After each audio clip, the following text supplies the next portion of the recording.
Entonces, estábamos aquí viendo acerca de los teoremas de Sylow. En la clase pasada vimos el primer teorema de Sylow, que justamente me dice que cuando tengo un grupo cuyo orden es la potencia de un primo, ¿no? Y esta es la mayor potencia, o sea, que P y B son coprimos, ¿no? Entonces, para cada valor de n que se encuentra entre estos dos valores, 0 y m, siempre va a existir un subgrupo con esta potencia dada, ¿no? Ese es el teorema que vimos en la última clase, ¿no? Y para cualquiera de estas potencias, entre 0 y m, ¿no? En particular, se tendría, ¿no?, que existencia de subgrupos con la mayor potencia de P. O sea, existen subgrupos de orden P a la m, ¿ya? Y esos subgrupos justamente son llamados los P subgrupos de Sylow, de un grupo dado, ¿no? O sea, son los grupos cuyo orden es una potencia máxima de un primo, ¿no? Ahora, la siguiente pregunta aquí que nos hacemos es, si tengo dos P subgrupos de Sylow, ¿no?, para un grupo dado, ¿cuál es la relación que existe entre ellos? ¿Ya?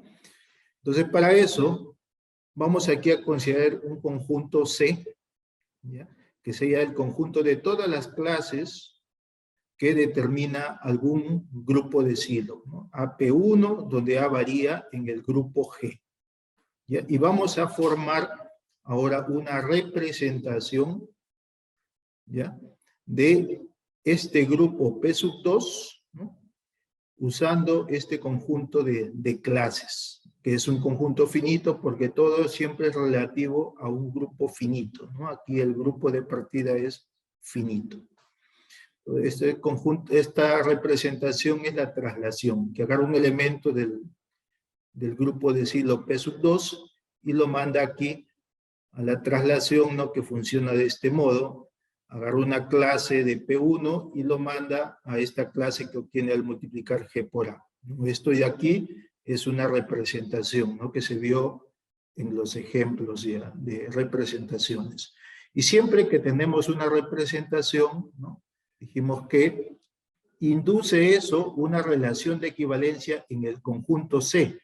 En el conjunto C, que en este caso son las clases laterales del P1 grupo de Sylow, ¿no? Esa representación, ¿no?, induce esta partición. O sea, el cardinal de C viene a ser el cardinal del centro, ¿no?, que ya explicamos. Acá están todas las clases, o sea, en este caso todas las clases que tienen órbita 1 y las órbitas, ¿no?, que corresponden a elementos que están fuera del centro. Aquí, como C es justamente el conjunto de clases que induce P1, eso vendría a ser el índice, ¿no?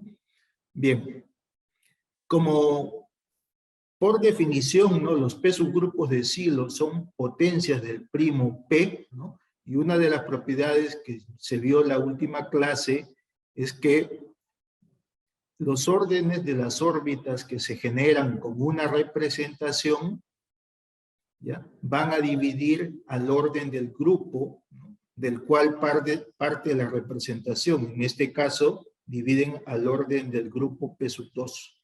Todas las órbitas que se generan aquí en C dividen al orden del grupo P sub 2, ¿no?, lo que vimos en la última clase. Entonces, en particular, ¿no?, están dividiendo a esto que es una potencia de un primo, ¿no?, y estas órbitas, como son de elementos que están aquí fuera del centro, las órbitas tienen más de un elemento. O sea, el P va a tener que ser un divisor de esas órbitas, ¿ya? Y eso es para todo I, aquí. Entonces, por lo tanto, quiere decir que el cardinal del conjunto C con el cardinal del centro, ¿no?, son iguales, digamos, módulo P. ¿Ya? Y ahora otra cosa. Este P1, ¿no?, es un P grupo de Silo, o sea, es un subgrupo que tiene la mayor potencia de P, ¿no? Y por definición, ¿no?, ¿qué significa este índice de P1 en G? Esto es el orden de G entre el orden que tiene el grupo de Silo, ¿no? Si esto ya tiene la mayor potencia de P, entonces al dividir, este cociente ya no tiene como divisor al P, o sea, es lo que está diciendo acá. Como P1 es un P grupo de Silo, P ya no divide al orden del C. Entonces, como este es congruente módulo P, esta igualdad, entonces P tampoco tiene que dividir al orden del centro. En particular, el centro no puede ser 0. ¿Ah? Agarremos un elemento en el centro, ¿no?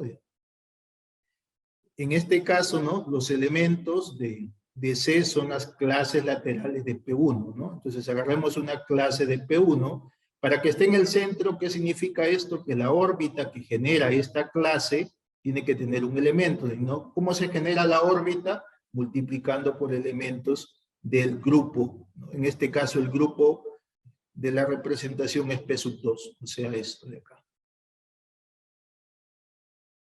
O sea, al multiplicar esta clase por G para cualquier elemento del grupo que esté en P sub 2, siempre me va a dar lo mismo, ¿no? Y esto es equivalente al multiplicar a cada lado por a la menos 1 a tener esta igualdad.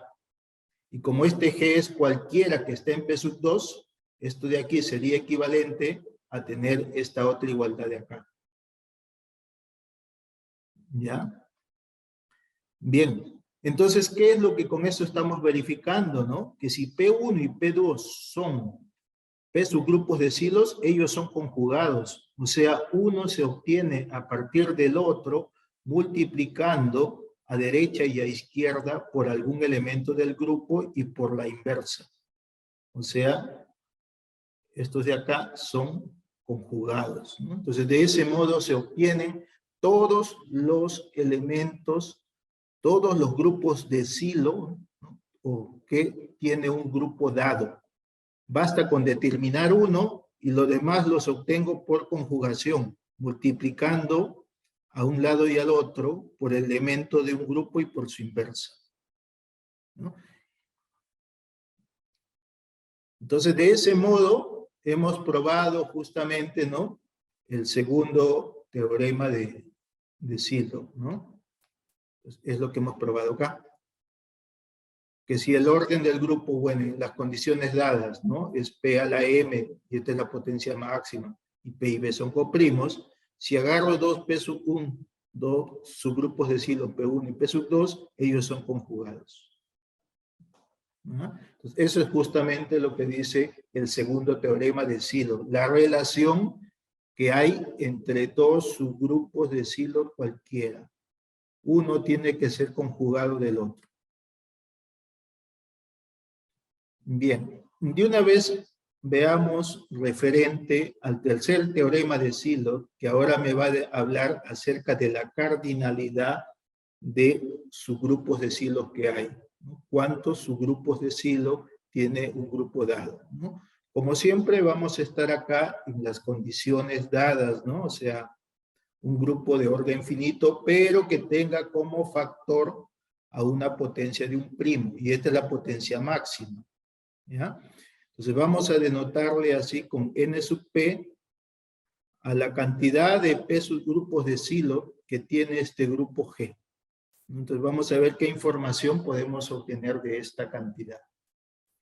Bien, y eso nuevamente vamos a hacer vía la representación, ¿no? La representación, como dijimos, es la herramienta, ¿no?, para dar la idea de estas pruebas, ¿no?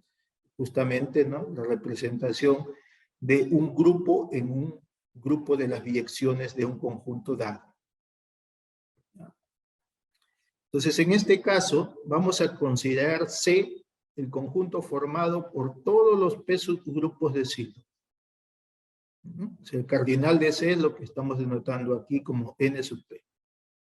Y vamos aquí a agarrar un elemento cualquiera de este conjunto. O sea, agarremos cualquier grupo de Silo. Entonces vamos a aquí considerar una representación, ¿no?, de este grupo de Silo en este grupo, el grupo de las biyecciones de todos los P subgrupos de Silo, ¿no? Y esta representación que ya la dimos como ejemplo, ¿no?, la representación que induce el automorfismo interno, o sea que aquí agarra un elemento G y lo manda al I de G, que es un automorfismo interno. ¿Cómo funciona esto? A un P subgrupo de Silo lo multiplico aquí a un lado y al otro, ¿no?, por su inversa y por G. Y ya sabemos que esto sigue siendo un P subgrupo de Silo, ¿no? Esto de aquí es una representación, o sea, es un morfismo del grupo P al grupo de las biyecciones de C. Bien, nuevamente, ¿no?, siempre que se tiene una representación, ¿no?, ya vimos que eso induce una relación de equivalencia en el conjunto C. Por lo tanto, induce una partición en el conjunto C y eso genera la ecuación, la llamada ecuación de clase, ¿no?, en el conjunto C. O sea, el cardinal de C va a estar formado por el cardinal del centro, ¿no?, que son aquí todas las, digamos, órbitas que tienen longitud 1, las órbitas unitarias, y aquí la suma de las órbitas, ¿no?, que tienen más elementos, o sea, cuando los representantes están fuera del centro. ¿Ya? Bien, nuevamente aquí,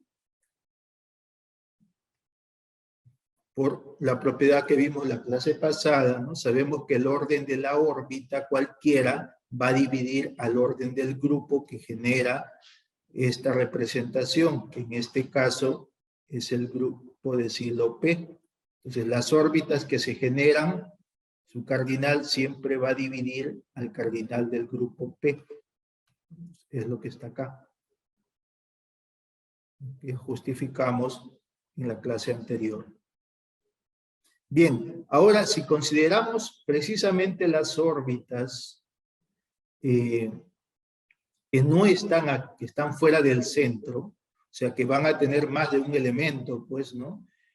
Como este P, ¿no?, es una potencia de un primo, entonces quiere decir que necesariamente el P va a tener que dividir al cardinal de las órbitas para todo I que está aquí.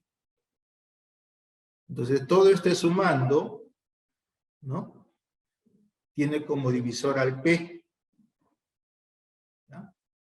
Entonces, tenemos que el cardinal de C con el cardinal del centro son iguales módulo P. Y esto es el número de elementos, ¿no?, de su grupo de Silo, el cardinal de C. Bien. Agarremos un elemento, vamos a ver qué pasa aquí en el centro. ¿Cuántos elementos hay aquí en el centro? ¿No? Los elementos, ¿se acuerdan? En este caso, los elementos en el conjunto C, que son los grupos, sus grupos de Silo. Pues agarremos un elemento aquí. Entonces, como estoy agarrando en el centro, significa que la órbita que genera este subgrupo de Silo es una órbita unitaria. O sea, al aplicarle el G, el automorfismo interno, siempre me va a dar lo mismo para cualquier G que hago variar en el grupo de partida, que en este caso es el P. ¿Ya? O sea, lo mantiene así fijo, ¿no? Entonces, ¿eso qué justamente quiere decir? ¿No? Que este P va a estar contenido en el normalizador de este subgrupo P sub K, porque en el normalizador están todos los que dejan invariante a P sub K. Entonces, este subgrupo P va a tener, bueno, que está contenido como es un subgrupo del propio G, la verdad va a ser también un subgrupo de acá. O sea, P va a ser un subgrupo del normalizador de el P subgrupo de Silo P sub K en G. ¿No? Por definición tenemos que el normalizador de P sub K Entonces aquí siempre es un subgrupo normal de acá, ¿no? Justamente, precisamente es el mayor subgrupo, el normalizador, ¿no? Es el mayor subgrupo donde el P sub K es normal, ¿no? Esa es la definición. ¿Ya? Tenemos esto. Ahora, del segundo teorema de Sylow, nosotros tenemos, ¿no?, que cualquier par de P subgrupos de Sylow son necesariamente conjugados, ¿no? El P es un subgrupo de Sylow, el P sub K también es un subgrupo de Sylow, o sea, hay esta relación entre el P y P sub K. ¿Ya? Pero, como aquí es subgrupo normal, entonces la verdad aquí se va a tener esta igualdad. ¿Ya? Entonces, ¿qué quiere decir? Que el cardinal del centro solamente va a tener va a ser 1, ¿no? El cardinal del centro. Solamente va a haber un elemento en el centro. ¿Ok? Aquí tiene cardinal 1 el centro, entonces el número de P subgrupos de Sylow, por lo tanto, es congruente con 1 módulo P. ¿Ya? Esa sería la primera, esta afirmación. Lo otro, hay que ver que el número de P subgrupos de Sylow también tiene que ser un divisor del orden del grupo. ¿No? Y para eso se puede justificar rápidamente considerando, digamos, una representación, en este caso también el automorfismo interno, pero la representación ahora definida en todo el grupo G, ¿no? Para que considerar la órbita completa. ¿Ya? Entonces de aquí nosotros tendríamos, ¿no?, esto de acá, ¿no? Tenemos esa representación, ¿no? Y como en este caso, ¿no?, la órbita de un elemento cualquiera, su cardinal, tiene que dividir a la órbita, ¿no?, de este grupo, que en este caso es el propio G, ¿ya? Se obtiene ya eso, ¿no? Porque aquí, ¿qué viene a ser la órbita de aquí de algún elemento, pues, P sub K cualquiera, ¿no? Son justamente, como aquí es variando en todo el G, G, P, K, G a la menos 1, G variando en el grupo, ¿no? Y esto de acá son todos los P subgrupos de Sylow, o sea, esto es el NP. ¿No? Entonces, considerando simplemente esta representación, tenemos que la cantidad de P subgrupos de Sylow tiene que ser un divisor también del grupo total, ¿no? Considerando ahora la representación no definida como un inicio en P, sino ahora en todo el grupo, para que al considerar la órbita, obtener todos los P subgrupos de Sylow. ¿No? Entonces tendría la otra afirmación, ¿no?, que también el número de P subgrupos de Sylow es un divisor del orden de G. ¿No? Tenemos eso. Ok. Bien, veamos algunos ejemplos. Consideremos un grupo, una primera aplicación de orden 15. ¿No? Vamos a justificar que un grupo de orden 15 necesariamente tiene que ser cíclico. ¿No? Esto es un grupo cualquiera, ¿no? Simplemente de orden 15, veamos, la afirmación sería que este G es cíclico.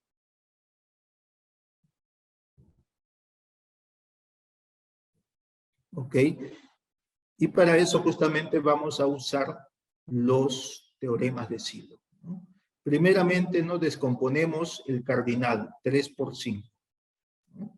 Entonces, quiere decir que van a haber 3 subgrupos de silo y 5 subgrupos de silo también acá, ¿no? Pero la cantidad de 3 subgrupos de silo por el tercer teorema es congruente con 1 módulo 3. O sea, múltiplo de 3 más 1. Y además tiene que dividir aquí al grupo, entonces va a tener que dividir, al orden del grupo, perdón, entonces va a tener que dividir al 5. O sea, múltiplo de 3 más 1 y divide a 5. Tiene que ser 1 necesariamente. Lo mismo, el número de 5 subgrupos de silo es múltiplo de 5 más 1 y tiene que dividir al 15, o sea, tiene que dividir al 3. Múltiplo de 5 más 1 que divide al 3, entonces tiene que ser 1. ¿Ya? Ahora, por el segundo teorema de Silo, que dice que todos los subgrupos de Silo se obtienen haciendo conjugación, ¿no? Entonces, como solamente hay un subgrupo de Silo de orden 3, pues tiene que ser normal, ¿no? Porque si este es un subgrupo de Silo de orden 3, si yo multiplico acá por esto de acá, como siempre va a haber 1, esto tiene que ser H para todo G que está en G, porque esto es 1. Entonces, ¿eso qué significa? Justamente que H es un subgrupo normal de G. Entonces, tengo un subgrupo normal de orden 3. Y también un subgrupo normal de orden 5. ¿Ya? Entonces, la intersección de estos dos subgrupos, ¿ya? Por Lagrange va a tener que tener orden 1 necesariamente, ¿no? Claro, estos siempre dos subgrupos intersectan por lo menos en el elemento unitario. Si tuviese un elemento adicional, ¿qué significaría, no? Que como este H tiene orden 3, ¿no? Y es cíclico, se puede pensar en Z3, por ejemplo, podemos pensar que esto es Z3, todo cíclico, ya sabemos que son únicos los finitos, y podemos pensar que esto es Z5, ¿ya? Entonces, si tuviese algún elemento diferente del E, significaría, por ejemplo, que aquí en Z5 hay un elemento de orden 3, y eso es falso porque aquí todos, pues, como es cíclico, tienen que tener orden 5. ¿No? Entonces no puede haber ningún elemento en común fuera del E. Y además, el orden del producto va a coincidir con esto, ¿no? Hay una propiedad que dice que el orden del producto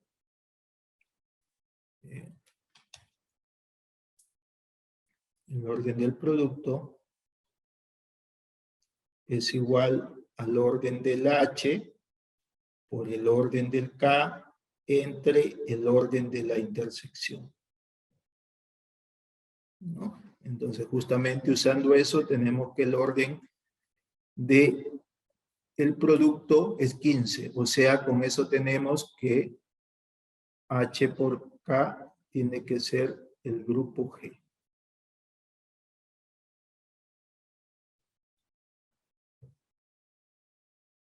¿Ya? Tendríamos eso. Bien, y también cuando uno tiene dos subgrupos, ¿no? Que su intersección es dos subgrupos normales. Tengo H, subgrupo normal de G, tengo K, subgrupo normal de G, tengo que H por K es G y que H inter K es E. Esto de aquí garantiza que el G va a tener que ser isomorfo aquí al producto directo, ¿no? Bueno, esto inclusive es la definición que se suele dar en los textos de producto directo interno, cuando se cumplen estas tres condiciones. Y producto directo interno es isomorfo al producto directo, que es el producto cartesiano. Entonces se tiene este isomorfismo. Y esto de acá es isomorfo a Z3 por Z5, ¿no? Los cíclicos son únicos. Y esto de aquí, que es un ejercicio bien conocido, bueno, no lo voy a hacer acá, puede quedar como ejercicio, que cuando estos de aquí son coprimos, ¿ya? el producto directo de estos es isomorfo aquí a Z, el producto de ellos.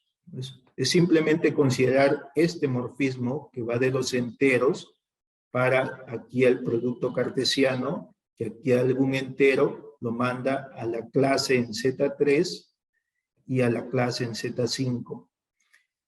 Lo que es aquí un poquito más laborioso es esta parte, verificar que sea un epimorfismo. Para eso se va a usar el hecho de que son coprimos y el teorema de Bezout, ¿no? Para eso se usa el teorema de Bezout, esto, ¿no? Que 3 por K más 5 por un M es 1 para algún par de enteros. Usando esto de acá es que se verifica que esto es un epimorfismo, que el núcleo es 15 más o menos es fácil, porque para que sea 0 aquí, significa que es un múltiplo de 3, para que sea 0 aquí, que es múltiplo de 5, para que sea 0 en los dos, múltiplo de 15. Entonces, lo que es un poquito más laborioso es ver que esta aplicación es sobreyectiva, y para eso se usa esto de aquí. ¿Ya? Entonces, como el núcleo es esto, entonces por el teorema fundamental del holomorfismo se tiene que Z entre los múltiplos de 15 es isomorfo a esto, ¿no? Y esto precisamente es el Z15. ¿Ya? Y esto de aquí pues es un grupo. Entonces, ¿qué tenemos? Que G es cíclico.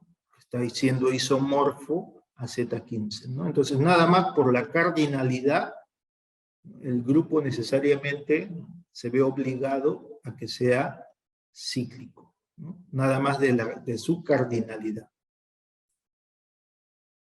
¿Ok? Bien. Vamos a ver otra aplicación.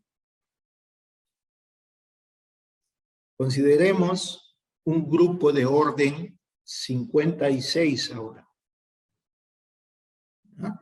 Vamos a verificar que este grupo ¿ya? No es simple.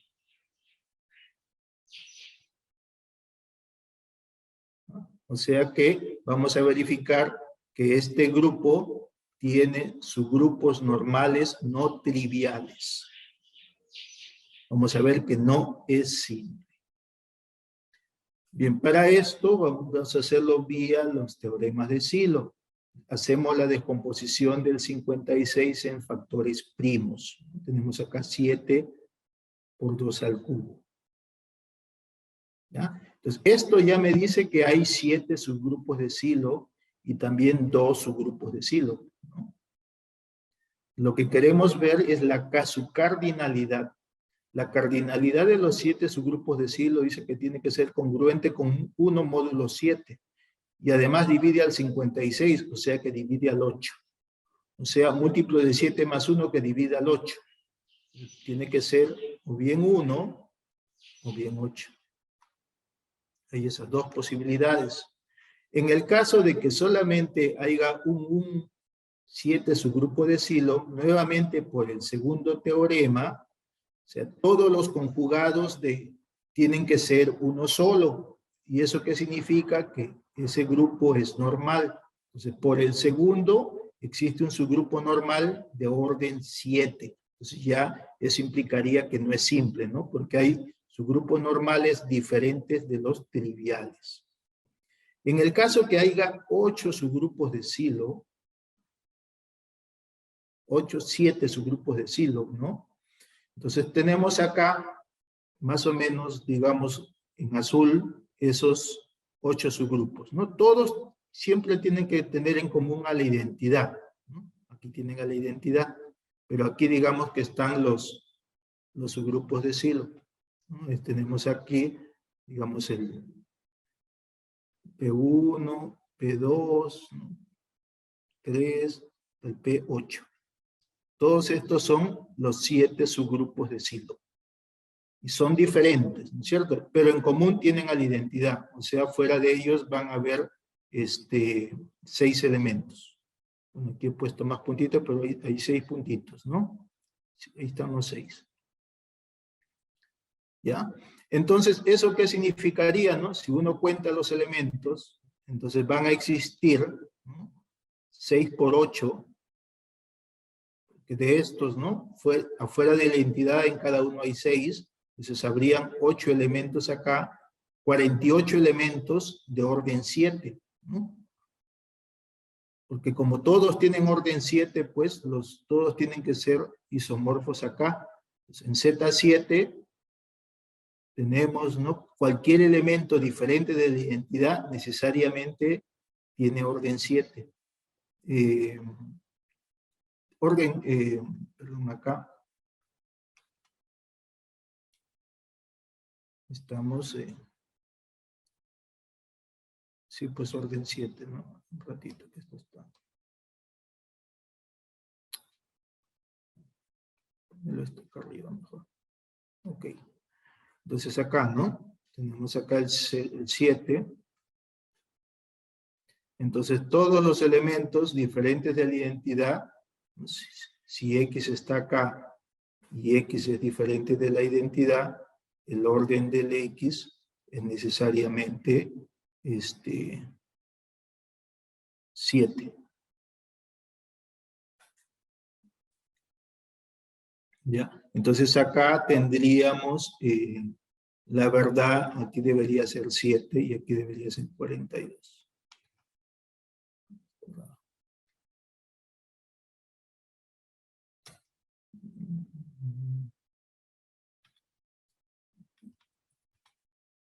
No se puede borrar. Entonces aquí teníamos 6 elementos de orden 7, entonces acá tenemos 42 elementos. ¿Ya? Bien. Y de estos tenemos 8, ¿no? Entonces acá en cada uno hay 6.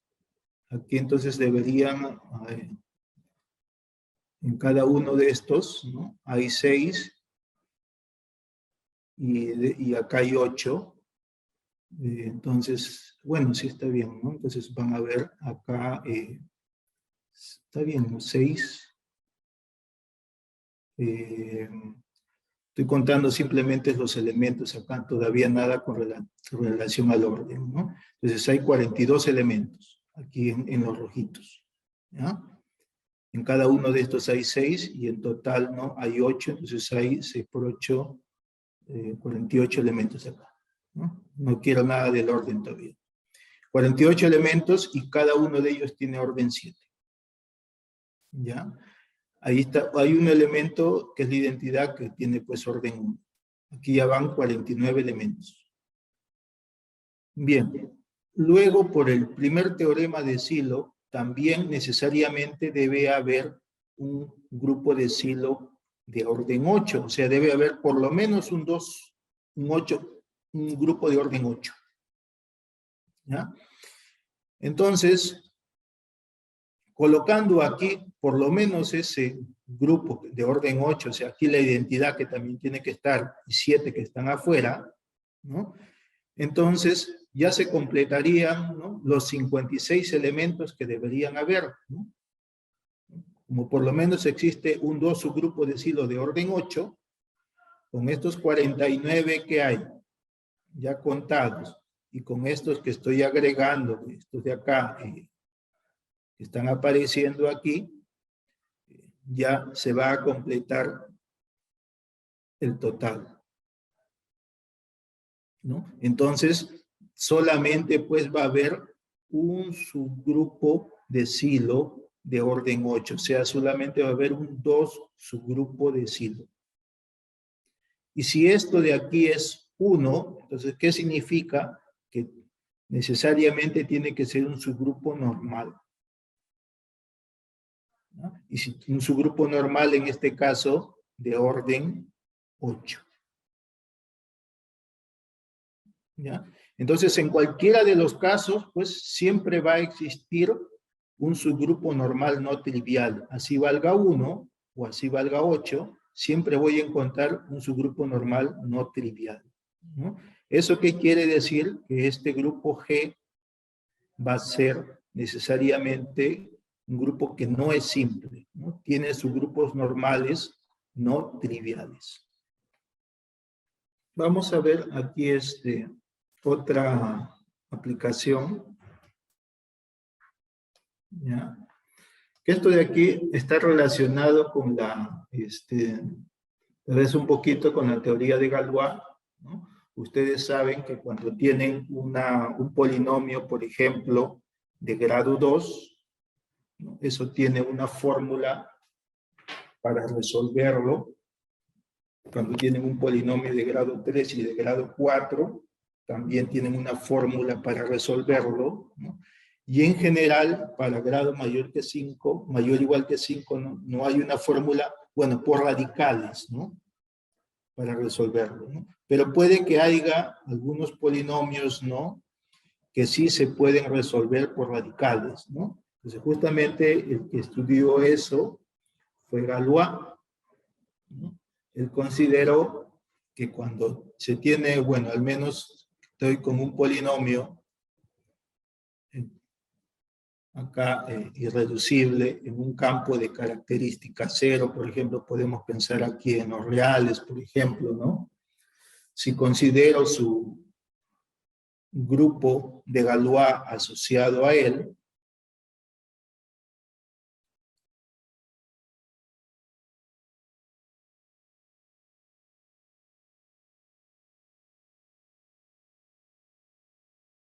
¿ya? Entonces, este grupo de acá, ¿no? Me puede garantizar si este polinomio va a ser soluble por radicales o no, ¿no? Justamente cuando este grupo es soluble, ¿no? O sea, tienes que F es soluble por radicales.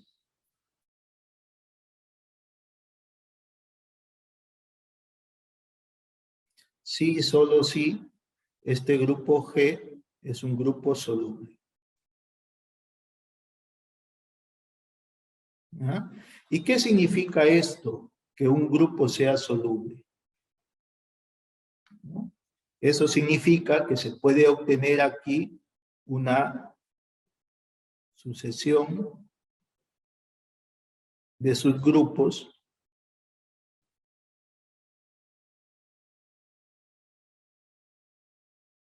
desde la identidad hasta el propio grupo G, ¿ya? Tal que estos uno sea normal de otro, ¿no? Y además, que cuando se hace el cociente de uno con el anterior, o sea, si hago HI más 1 sobre HI, ¿no? Esto siempre va a formar un grupo, ¿no ves que son normales? Esto de aquí es un grupo simple. Entonces, esto significa que un grupo sea soluble, que puede obtener aquí una sucesión de sus grupos, pero uno normal en el otro, y al hacer el cociente de dos consecutivos, esto de aquí es simple. ¿Ya? Entonces, en el caso con la teoría con lo que se ha visto de Galois, no más que nada con las pruebas que se ha usado ahí para justificar lo de Galois, ¿no? Se podría ver que en el caso de grupos que son de orden potencias de un primo, son solubles. Supongamos que yo tengo acá un grupo G de orden P, una potencia de un primo. O sea, en el caso de si G fuese, por ejemplo, un P subgrupo de Silo, ¿no? ¿Ya? Cuando uno tiene un grupo que es una potencia de un primo, entonces se tiene que existe un subgrupo de aquí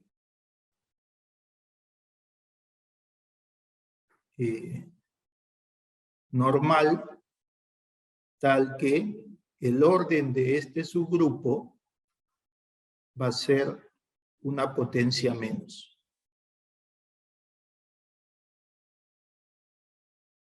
¿Ya? Con eso, ¿qué se estaría garantizando, ¿no? Si es que asumimos que esto fuese verdad, que como es normal, entonces en particular aquí, bueno, se puede formar el grupo cociente, podemos formar el grupo cociente, ¿no? Y el orden de este grupo, ¿no? Como de él es P a la N, y aquí P a la N menos 1, es un primo. Y cuando aquí el orden es un primo, esto implica en particular pues, que sus únicos grupos son los triviales, o sea que el entre él es simple.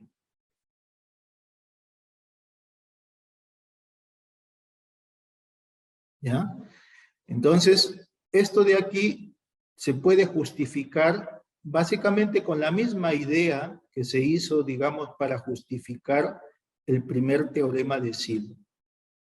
O sea, es una prueba por inducción en la cardinalidad. En este caso puede ser en la cardinalidad del N, ¿no? Podemos así hacerlo, es más o menos la misma prueba, como quien nos vamos familiarizando un poco con esa técnica, inducción, digamos, en la cardinalidad de N.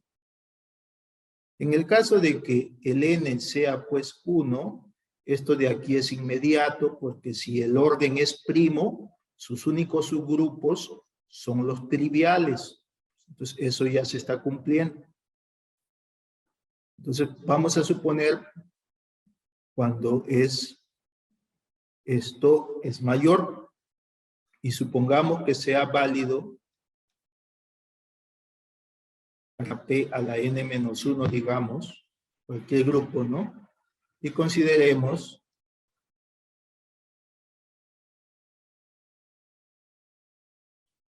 un grupo pues que tenga ahora orden P a la N. Vamos a probar. Supongamos que para cualquier subgrupo, cualquier grupo que tenga esta cardinalidad, ya puedo encontrar un subgrupo con una potencia de P menos, pero y además que sea normal. ¿Ya? Entonces aquí, ¿no? ¿Cuál es la idea que hicimos para probar el primer teorema de Silo, ¿no? También la de representaciones, ¿no? En ese caso, consideramos la representación del grupo G en las biyecciones de aquí del conjunto, y el conjunto que consideramos es el propio G, ¿no?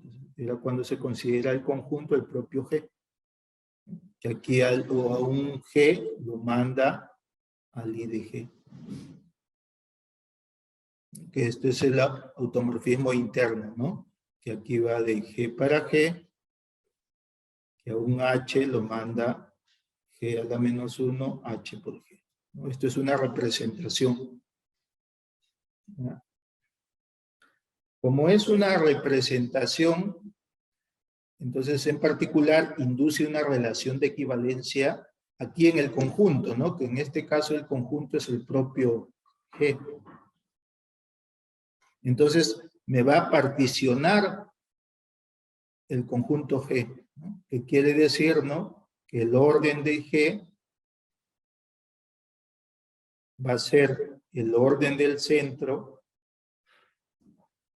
en este caso del propio G, más la sumatoria de los órdenes de las cardinalidades de algunos elementos, ¿no? Que aquí no van a estar en el centro.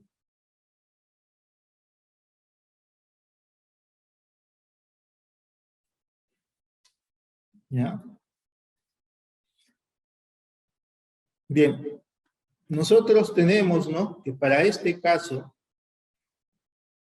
como, de nuevo, ¿no? El orden de las órbitas siempre va a dividir al orden de aquí del grupo del cual estoy tomando la representación. Entonces tenemos, ¿no? Que el orden de estas órbitas divide aquí al orden del grupo, que es P a la N, una potencia de P. Pero además, como estos elementos se están tomando fuera del centro, Quiere decir que estas órbitas tienen más de un elemento. Entonces, todo el orden de las órbitas, pues, tiene que tener como divisor al P.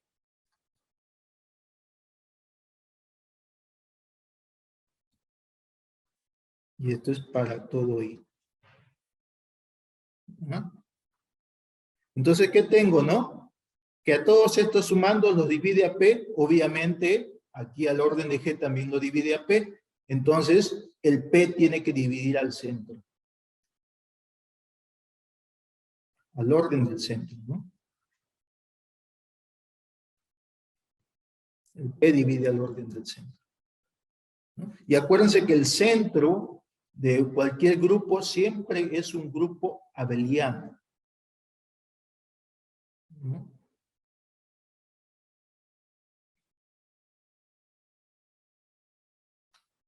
Entonces ahí podemos aplicar, por ejemplo, el teorema de estructura para grupos abelianos. Un grupo abeliano está todo resuelto. O lo que también llaman, ¿no? El teorema a veces, bueno, un caso particular que llaman el teorema de Cauchy para grupos abelianos, por ejemplo, ¿no? Como P divide al orden del centro, voy a poner así por teorema de Cauchy, digamos, para grupos abelianos, ¿no? Que dice que va a existir un elemento en este grupo abeliano tal que el orden de este elemento es, pues, P. Y ahora, como este es un elemento del centro, entonces este subgrupo que él está generando, pues, tiene que ser necesariamente un subgrupo normal. Y si tengo un subgrupo normal, aquí puedo formar el grupo cociente.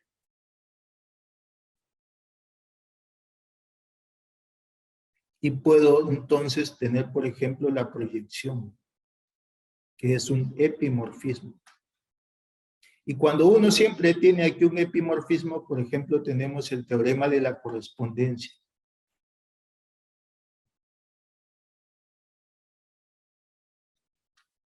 Que me da una relación entre los subgrupos de acá, de G, que contienen al núcleo, y los subgrupos de acá, ¿no? Entonces, como el orden de esto, ¿no? El orden de G entre el Y, que es P, ¿no? Ahora sería P a la n-1.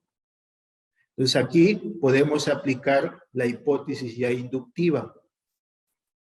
¿Ya? Como esto es menor que P a la n, entonces para esto de aquí podemos encontrar un subgrupo normal con orden una potencia menos de P.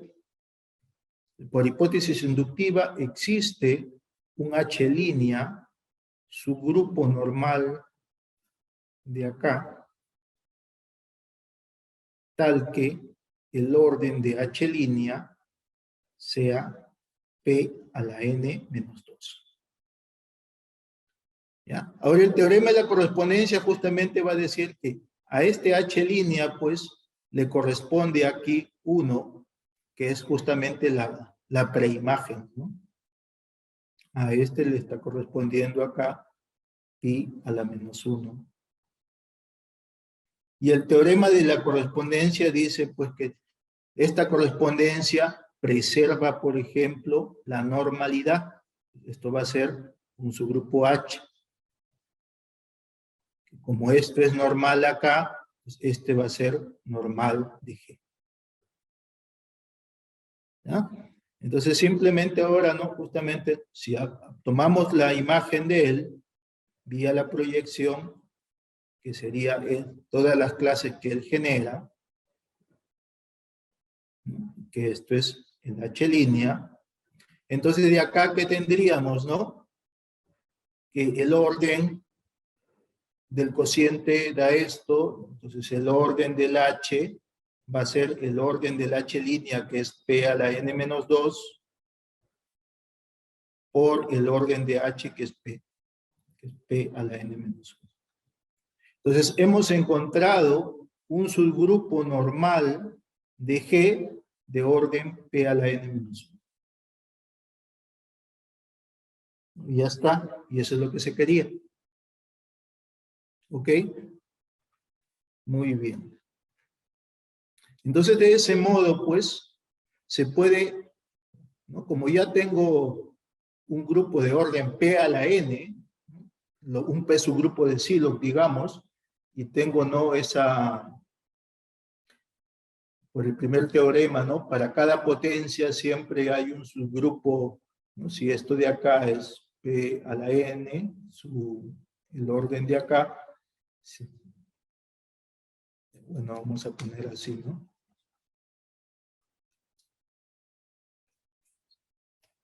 Si este P sub i, digamos, tiene la potencia P a la n, que este es un P subgrupo de Sylow, además sabemos que hay subgrupos para potencias menores que él, y todas las posibles. Entonces, eso va a permitir encontrar una cadena. A este que es el último, aquí voy a encontrar ahora un subgrupo de orden P a la n-1,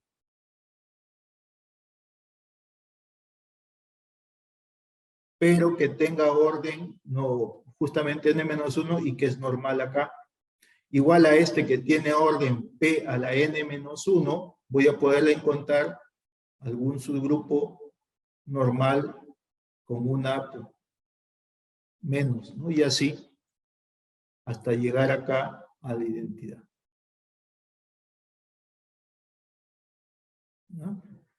Entonces, esto que vendría a ser, ¿no?, el grupo que tiene la potencia P a la n, se está pudiendo colocar de este modo, ¿no? Entonces, ¿qué significa?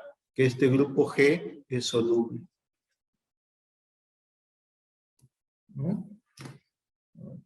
Entonces, en el caso de que este grupo no hubiese representado al grupo de Galois de un polinomio, ¿qué significaría? Que ese polinomio puede ser resoluble usando radicales, ¿no? Debe haber alguna fórmula, simplemente usando radicales, ¿no?, para hallar las raíces de ese polinomio. Muy bien.